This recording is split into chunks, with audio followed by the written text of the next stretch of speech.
Pemirsa taksi online yang kerap mangkal di pinggir jalan bypass Igusti Ngurah Rai sering memicu kemacetan, terutama di dekat Pelabuhan Sanur atau Pantai Matahari Terbit. Bahkan belum lama ini viral terjadinya keributan antara sopir taksi lokal dan taksi online di kawasan Pantai Matahari Terbit. Oleh karena itu, taksi online yang menunggu di trotoar jalan bypass Ngurah Rai akan ditindak tegas.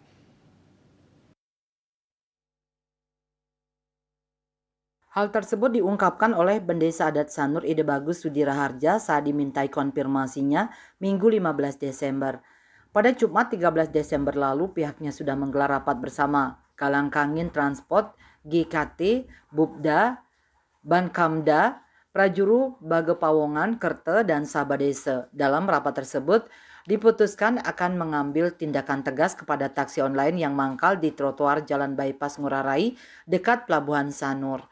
Menurutnya, tindakan tegas diambil untuk mengatasi kemacetan dan menghindari gesekan antara taksi online dan transportasi lokal. Desa Adat Sanur menggandeng Dinas Perhubungan Kota Denpasar dan pihak kepolisian akan menggelar penertiban pada Senin Desember. Sudiraharja mengatakan kemacetan ditimbulkan oleh taksi online karena mereka menurunkan dan menaikkan penumpang di sepanjang trotoar Jalan Bypass Ngurah Rai dekat pelabuhan.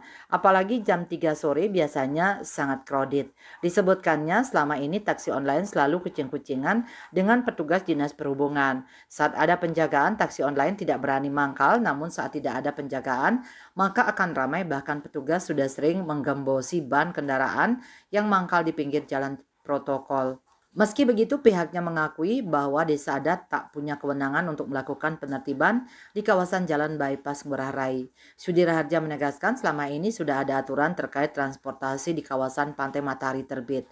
Wilayah ini dibagi ke dalam 2 ring untuk warga lokasi Sanur dan warga Bali. Ring pertama diisi oleh orang lokal Sanur dan ring kedua diisi oleh orang Bali yang sudah lama bekerja di Sanur, utamanya tempat mangkal di Pantai Bangsal sebelum adanya pelabuhan baru. Tak ada yang mangkal di pinggir jalan protokol karena semua masuk ke jalan menuju Pantai Matahari Terbit.